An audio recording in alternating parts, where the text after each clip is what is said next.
Gue mau nanggepin si Jering jangan. gitu. Nggak record biar dia balas gue. Gue mau bilang dia gini. Dia itu baru baca buku, kayak gue semester 1 dulu. Tau gak lo? Jadi masih halu. Bahkan waktu gue masih SMA tuh. Ya kan, baru baca buku, ya kan, ketemunya buku-buku filsafat yang apa namanya? Ya nihilisme yang meniadakan sesuatu hal yang di atas kita, ya kan, habis itu apa mabok, ya kan, ngayal, ya kan, diskusi aja dulu sama gue. Jadi kita pukul gitu. Tapi emang dia nggak boleh, dia punya opini kayak gitu, emang nggak boleh, Bus? Ya silahkan aja punya opini, tapi harus didebatkan. Ini boleh kan? Boleh, silakan aja, boleh. Dan setahu gua, Bus, dan setahu dia jelas. Dan sumbernya. Dan setahu gua, nggak gini. Dan setahu gua memang si Jering ini juga dia sangat terbuka untuk orang siapapun yang pengen memperdebatkan ini, siapapun. Jering. Iya, boleh. Gimana Pas? Bodoh. Gimana Pas? Gue bilang bodoh. Dia nggak Jering itu siapa? Delay satu-satu Delay. Superman is dead. Delay satu-satu Delay. Pas iya. gimana Pas? Yang ngomong juga ini orang nggak beragama, yang nggak usah dipikirin. Ini gini men. Kalau gini yang nggak silakan aja. Silakan aja. Kalau iya gue juga nggak dengar dia. Gue nggak dengar konspirasi dong. Bukan. Gantian dong, Gley. Ke sana. Gimana Bus emang Bus? Kenapa Bus? Berarti hidup dia penuh konspirasi. Iya bukan, gitu. gini loh. Ini utama, dia bilang konspirasi. Tergantung agama apa. Hidup dia selama ini penuh dengan konspirasi. Langsung ngomong tergantung agama apa yang dia maksud. Lo nggak bisa pukul rata itu semuanya konspirasi, Blay. Kok gue hitam banget nih sekarang nih? Udah gue nyalain lampu loh. Enggak, jadi ya udah. Ini langsung aja kita aturin temanya. Temanya kan kemungkinan orang di dunia ini akan hidup berdampingan sama COVID dan harus adjust untuk the new normal life ini loh. Bus, Pas, Ban, Blay, Jak. Boleh nggak sih? Teori ininya jadi vaksin? Karena gue pengen bahas vaksin. Iya, silakan aja itu nanti itu nyambung ke situ. Nyambung. Itu punya data terbukti yang akurat tentang vaksin. Gue punya bukti dan data akurat tentang vaksin yang katanya ada di San Diego ya, yang Remediegis. Nanti ke situ. Ya silakan aja dibahas. Semua partisipan Lan. Ini gue nggak bisa nge-share konten nih Lan. Sorry? Oh, lu mau jadiin? Oh bisa, lu tinggal share screen aja, Jack. Bisa. Iya, nggak bisa. Ini karena lo lock cuma host doang yang bisa share konten. Caranya gimana? Sebentar ya. Lo kan jadi host tuh. Iya betul. Atas ada option. Nah, tulis share konten, pilih optionnya share konten tuh all party. Ini udah recording ya? Iya, udah. Karena dia lu sudah minta. Enter maximum enable the remote share screen bisa kok semuanya kayak deh. Lo open filenya dulu, baru filenya lo open dulu. Filenya lo open dulu, jangan share this meeting. Jangan, soalnya downsize. Bisa, Jack kok bisa kok, Jack. Bisa. Enter versi konsol. Bisa. Soalnya lo downsize dulu, Jack. Lo kan hostnya lah, makanya lo pasti bisa. Enggak, semuanya itu. Lu coba siapa gitu. Only Alan. Only gue. Iya. Nih, gue share ya. Lo ganti dulu, optionnya lo ganti dulu Lan. Apanya, sorry? All participant. Optionnya di share konten. Itu lo bikin semuanya bisa share konten. Iya, coba ya. Oh iya, oke, mainkan tuh. Udah. Nah. Ya belum. Nah, apa nih? Udah dong, ayo dong. Coba Jak apa Jak lu kan temanya udah jelas. Apa yang pengen lu sampein Jakir? Nah, jadi gue punya data terbaru nih Sob, ya. Mengenai masalah kita tadi Alan mau bicara mengenai bahwa adanya the new normal life kan. Yes. Tapi ternyata the new normal life inilah berdasarkan data dari yang gue dapat itu ada suatu agenda. Ada suatu agenda yang bisa dibilang ini akan ada suatu collateral damage yang akan dibuat oleh seluruh negara yang akan terdampak. Kalau gue bilang collateral damage itu kan ini korban yang tidak terhindarkan kan? Iya, itu kan dampak berarti. Jadi korban yang tidak terhindarkan ini, Bus, itu justru disengaja semuanya sama pemerintah-pemerintah dengan tujuan supaya apa ya, kita bisa hidup dengan ekonomi yang kembali membaik. Ujung-ujungnya adalah kita bicara ekonomi. Nah, yang pertama ini yang gue lagi share adalah ada nih di dunia kedokteran, kalau gue rasa ada babeh ini tepat banget nih. Ada namanya di dalam dunia kedokteran ketika kita bicara pandemi mengatasinya itu dengan herd immunity. Herd immunity. Yes. Apa tuh Jack? Apa tuh Jack? Herd immunity kan banyak yang nggak tahu tuh apa? Itu adalah suatu imun. Blay gantian.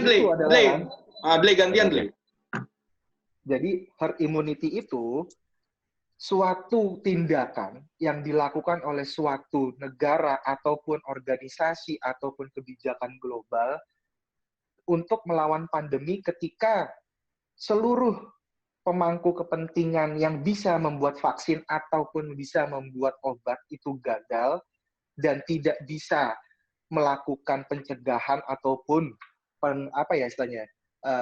penurunan secara statistik virus itu bisa dihentikan, akhirnya mereka melepas virus itu ke dalam masyarakat. Kalau kita bicara dalam dunia yang lebih umum, itu kayak survival of the fittest lah. Jadi pemerintah, beserta UN, beserta WHO, beserta pengusaha-pengusaha besar, beserta istilahnya kaum-kaum elit, itu berencana, ya udah kita lepas aja deh nih virus ini ke masyarakat. Kita lihat siapa yang akan bertahan, kita lihat siapa yang akan meninggal. Jadi kemarin itu kata siapa tuh?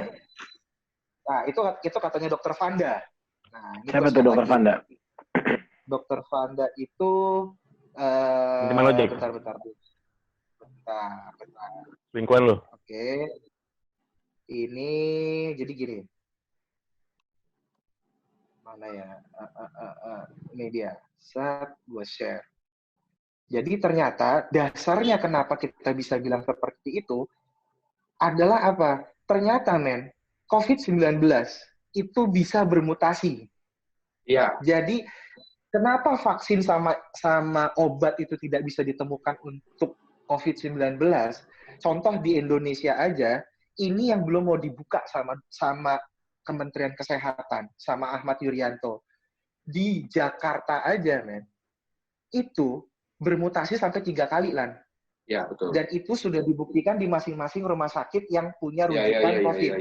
Enggak. Sebelum lo ngambil kesimpulan kayak gitu, gue mau nanya dulu. Gue mau nanya dulu. Itu data mutasinya dari mana? Dari rumah sakit, Bus. Dari rumah sakit. Iya, gue nggak bisa terima kalau misalnya ini cuma dari Instagram. Dari meme. Bukan. Justru itu. Ini yang nge-post itu tadi gue bilang Dr. Vanda. Dr. Vanda ini kerjanya di rumah sakit rujukan COVID. Cuman dia berhenti karena apa? Adanya pembicaraan ID, terus Ikatan Dokter Muda, segala macam dipanggil. Gimana nih kalau pilihan pemerintah ngelakuin herd immunity ini? Dengan masukan daripada dokter mengenai adanya mutasi ini. Di Amerika, kenapa bisa sampai adanya jutaan orang corona itu bisa langsung kena dengan gampangnya? Karena ternyata nggak ngerti gimana, di Amerika itu sampelnya ditutup, tapi ternyata yang bisa dilihat itu adalah apa? Dari dokter-dokter Indonesia yang ada di Amerika menyatakan mutasinya lebih parah daripada apa yang di Indonesia. Kalau kita mau bicara seperti apa ya, gubernur DKI itu kan sebenarnya ada bilang ada virus Wuhan, ada virus corona. Nah, itu sebenarnya udah kodenya gubernur DKI, ternyata virus ini bisa bermutasi di setiap orang. Tergantung inangnya dia Imunitas. itu seperti apa? Inangnya dia itu seperti apa? Ya, ya. Dan Jadi gini, Gue gue boleh ngomong sedikit. nggak? Dikit dong nih. Oke, coba ada coba. Oke. Apa Yang dulu? lo bilang bermutasi, kan nyokap gue dulu di UNICEF, dia di ILO. Dia dapat email sering ke gue. Itu, yang bermutasi itu adalah carrier, artinya pembawa. Kenapa bermutasi? Karena sekarang ada namanya, bukan orang OTG. gejala. Orang Jadi dia hanya gejala. Ya, OTG atau carrier orang sama. namanya carrier. Itu bukan bermutasi, Jack. Itu bukan bermutasi, itu namanya dia berinkubasi. Jadi orang yang dibawa itu adalah dia yang imunnya kuat, tapi dia nggak bakal terdampak corona. Dia membawanya ke orang lain yang imunnya lemah. Namanya carrier. Nah, jadi gini. Itu bukan bermutasi. Jadi gini. Coba pas gimana? Jadi gini. Jadi gue semalam pernah sama Dr. Reswan. Dia pernah juga buat Zoom talk sama Ajim. Nah, jadi gue tanya tentang herd immunity. Dia jelasin herd immunity ke gue dengan contoh kasus gini. Ada beberapa dokter itu meninggal karena ketika dia menangani kasus corona, dia terlalu steril. Pakai sarung tangan, maskernya ditutup, displester lagi biar nggak ada udara masuk. Pakai mask, pakai topeng belakang, pakai APD double. Nah, ketika dia melakukan itu, badan itu tidak partikel-partikel di dalam tubuhnya dia itu tidak beradaptasi dengan lingkungan luar. Jadi ketika kena sedikit, dia langsung terpapar dan meninggal. Jadi herd immunity itu adalah posisi di mana atau situasi di mana ketahanan tubuh kita dibiarkan berperang secara natural dengan virus. Jadi virus itu dilepaskan secara bebas. Aduh, nggak ada suaranya. Yang harus keluar pakai masker. Nah, tapi Dr. Reswan menyarankan, Dr. Reswan menutup penjelasannya dengan berkata, tapi saya nggak menyarankan bahwa herd immunity itu adalah jalan keluar. Tapi herd immunity, kalau mau bahas herd immunity, begitu. Jadi gini, sekarang di dunia kedokteran, nggak semua dokter itu disarankan lo pakai APD lengkap yang enggak. Immunity. Bisa nangkap maksud gue nggak? Iya. Enggak, kalau yang soal mutasi, kalau yang soal mutasi itu memang udah ada beberapa contoh kasus. Ada cewek umur 30 sekian dia kena di tes swab, dia kena di tes swab, dia kena, terus udah 14 hari atau berapa puluh hari itu dia udah negatif, 2 minggu kemudian kena lagi. Itu benar. Nah, ini lah. Ya, itu benar. Siapa yang share konten nih? Ini si share konten siapa nih? Jaka. Ini sesuai penjelasan Dr. Reswan. Jadi manusia gini, itu adalah boleh gue lanjutin lagi nggak? Hidup yang paling bisa beradaptasi. Sebentar, Jack. Jadi memang sebentar, Jack. Itu gini, dilepas bebas saja. Nah, jadi gini. Betul ini persis. Alan, mutasi daripada COVID-19 ini, kalau kita mau cari beritanya, langsung pada buka Google. Yang pertama apa? Bisa ditemuin virus COVID-19 di dalam sperma laki-laki. Itu satu. Yang kedua, ada bayi baru lahir dalam kandungan yang ketika ibunya positif mengandung COVID, anaknya langsung jadi positif COVID. Emang ada itu, Jack, ya? Apa? Ada. Silakan cari beritanya. Dan semua itu di Indonesia. Dan semua makanya yang tadi gue bilang, Dokter Vanda ini langsung dia keluar daripada tim gugus tugas karena apa? Dia sangat menolak adanya pemerintah melakukan herd immunity dengan awal mulanya secara politis dilakukan oleh presiden. Tiba-tiba bikin rapat itu bilang kita harus bersahabat, kita harus berdampingan dengan corona. Nah, itu adalah bahasa politik. Sebentar. Jack. Gua mau underline bahasa lo yang secara politik itu maksudnya apa? Jadi gini, Bus. Kebijakan politik yang diambil oleh Jokowi adalah dia tidak akan mungkin membilang kepada rakyatnya itu adalah herd immunity akan dilakukan oleh pemerintah. Karena apa? Semua orang itu akan takut. Sama ketika kita bicara lockdown. Waktu itu kan semua ribut, ini lockdown apa enggak? Akhirnya apa? Physical distancing. Ternyata physical distancing itu juga harus dirubah menjadi social distancing. Akhirnya dirumuskan sampai bahasanya nikmat, enak didengar, nggak dibikin takut. Ternyata apa? Jadi PSBB. Nah, ini dilakukan lagi oleh Jokowi dengan diksi berdamai dengan corona. Dengan tujuan ya, emang bakalan ngalir aja. Herd immunity. Jadi apa?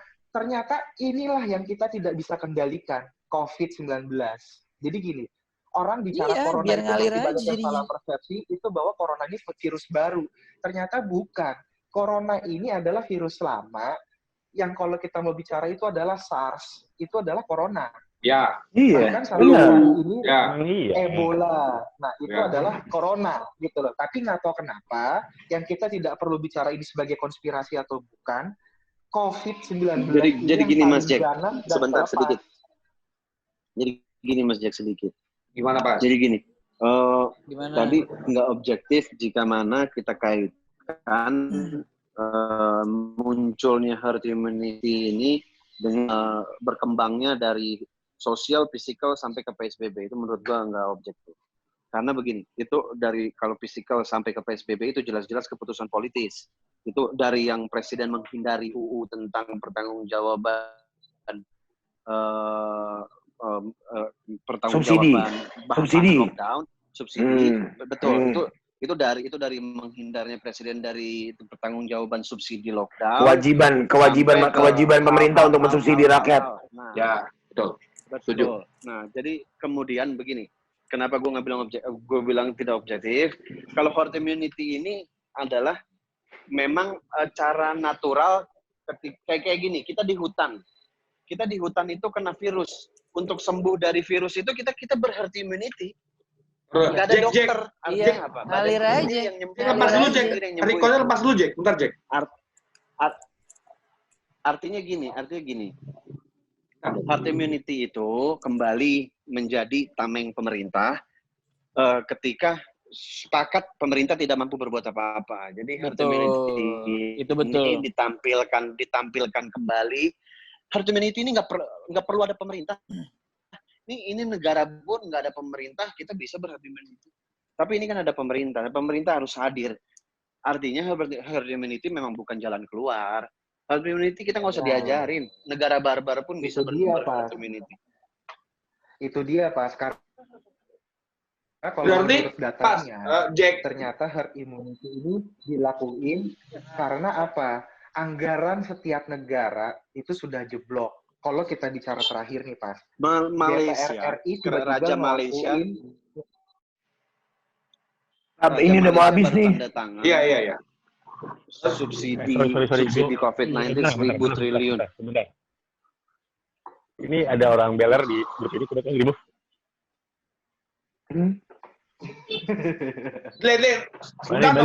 Ban keluar, Ban. Apaan? Nah, Pas gimana, Pas? Ya enggak. Ya, gue baru baca Perdana Menteri Malaysia baru menandatangani anggaran penanganan COVID itu 1.000 triliun. Artinya kan semua kebijakan setiap negara diawasi oleh kebijakan internasional. Artinya peraturan keuangan internasional ini belum mewarning, belum mencet tombol merah. Artinya gimana? Ini belum dalam keadaan bahaya. Belum. Dan Indonesia baru terima lagi 10,1 triliun dari Bank Dunia bantuan. Kita kesulitan keuangan, belum Mas? Nah, justru itu, Pak. Tapi memang kita sudah dalam keadaan fight to pandemics, gue setuju. Stupidity tadi dan COVID. Kalau gue ngelihatnya dari segi ekonomi aja, data yang dirilis di BI, untuk kita bicara ngelihat pertumbuhan ekonomi year on year, kita sudah mengalami defisit yang sampai angkanya negatif. Itu satu. Kalau kita mau ngeliat lagi, utang negara itu tumbuh 10 kali lipat dibandingkan sebelum ada COVID. Kalau kita bicara pendapatan year on month. Year on month kita tuh turun bisa sampai di angka 75%. Itu yang gue ngeliat dari situs BI. Yang ketiga, ketika BI ngerilis apa yang menjadi pertumbuhan ekonomi kita dalam keadaan COVID ini, tiba-tiba DPR RI dengan gampangnya ngebuat isu untuk yang mau disahkan untuk dipanggil semua Kementerian Keuangan, Gubernur BI, OJK, PPATK, adanya rencana mau cetak duit 600 triliun. Jangan ke sana dulu dong. Ya. Bicaranya jangan ke sana dulu. Iya, agak kejauhan sih. Bicaranya jangan ke sana dulu. Ini maksud gua ini kita ngomongin apa dulu? Ini kan kita bicara herd immunity kan? Iya, kan katanya Topa, soalnya kan kita belum masuk ke dalam darurat ekonomi. Tapi kalau menurut gua, justru darurat ekonomi itu sudah terjadi di Indonesia. Sudah sangat terjadi. Darurat ekonomi dunia ya? Ya sekarang gini, kalau kita bicara darurat ekonomi dunia, terlepas daripada apa berita yang terjadi, akhirnya Amerika sudah stop bantuan ke WHO. Ya. Sampai akhirnya direktur utama WHO yang orang India itu mencak-mencak Donald Trump, caranya dia mengatasi corona di Amerika. Karena akhirnya Donald Trump yang selalu berpikir make America great again, selalu memproteksi negaranya sendiri. Daripada gue ngasih sumbangan terlalu besar ke WHO, lebih baik itu gue bail out, gue minta tolong parlemen Amerika supaya menjadi bantuan ke negara gue. Karena apa? Kalau nggak, defisit Amerika akan terlalu tinggi. Kalau Amerika tuh lagi mau pilpres, makanya banyak cincong. Banyak free riders politikalnya. Itu udah diperingatkan dari awal.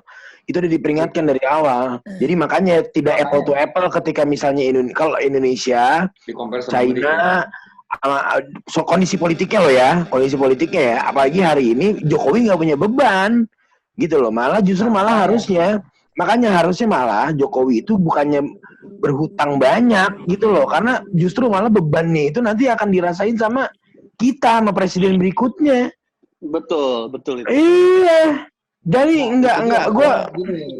Kalau kita nggak bicara indikatornya politik tadi, makanya gue bicara indikatornya ekonomi.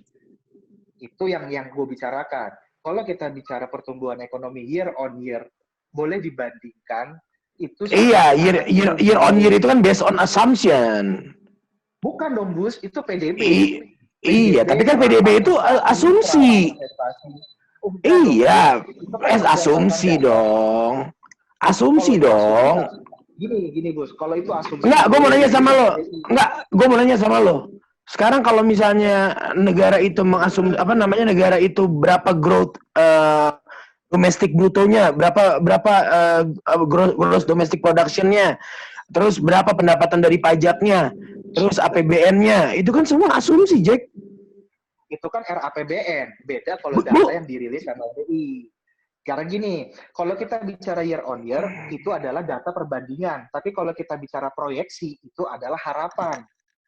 Jadi yang dirilis itu kita makanya lihat dulu, apakah itu proyeksi, atau itu year on month, atau MOM, month on month. Nah, itu yang kita harus lihat. Nah, itu yang tadi makanya gue bilang, kalau misalkan ini belum darurat ekonomi, kalau menurut gue sebagai orang yang pernah mempelajari ekonomi dan pernah berkecimpung di dunia ekonomi, ini sudah gawat darurat. Contoh. Buat internal. Buat Indonesia, minimal iya, buat Indonesia. Memang. Buat Indonesia. Sebetulnya data-data negara lain juga memang mereka juga sudah mengalami genting darurat. Nah, makanya itu tadi yang gue bilang, nggak mungkin selamanya Jokowi bisa menahan gejala corona ini dengan melakukan PSBB, dengan menahan gejolak ekonomi, dengan menahan semua sektor industri, yang pada akhirnya apa? Ya dia harus bisa ngambil suatu kebijakan baru, apa selain PSBB? Ternyata apa? Ditanya, mana vaksinnya? Mana obatnya? Nggak bisa. Kenapa nggak bisa? Apa sesulit itu? Ternyata bukan masalah sesulit itu. Tapi ternyata karena mutasi daripada virus ini yang nggak bisa dikontrol. Lagi-lagi karena apa? Semua dokter... Makanya, sebentar. Makanya sebentar gini. Gue itu sekarang, Alan lu masih di mute. Kalau lu mau lanjut boleh, tapi gue mau sebentar sebelum kita masuk ke room berikutnya. Makanya ya, bos, sebelum lu ngomong. Iya, enggak dikit. Sebelum lu ngomong, kita lanjut di part 2 aja. Iya, bukan. Ya. Gue mau jawab di part 2 gini. Kalau emang mutasi itu ada, ya kan? Itu faktanya, datanya mana? Gitu loh. Sudah ada. Jadi kalau itu ada. Itu ada mutasi itu ada. Bus, datanya ada, Bus. Ada. Kalau kalau dari COVID, kalau dari SARS ke COVID, dari flu babi, iya makanya justru. Jangan salah paham. Yang pertama, mutasi itu terjadi, contohnya tadi gue bilang apa? Tolong langsung cari beritanya apa. Adanya diketemukan langsung positif corona di sperma laki-laki. Itu satu. Yang kedua apa? Bayi yang dilahirkan oleh ibu positif COVID, ternyata anaknya langsung di COVID. Ya, itu ada, aku baca. Ya karena dia minum air susu ibunya. Bus. Enggak, karena dia minum air susu ibunya. Karena dia minum air ketuban. Karena dia minum air ketuban. Oke, kita lanjut. Nggak bisa itu bilang mutasi. Kita lanjut di part 2 ya. Justru itu. Kalau corona itu bermutasi. Oke, kita lanjut di part 2. Jaka, kita lanjut di part 2. Tahan, kita lanjut di part 2 ya.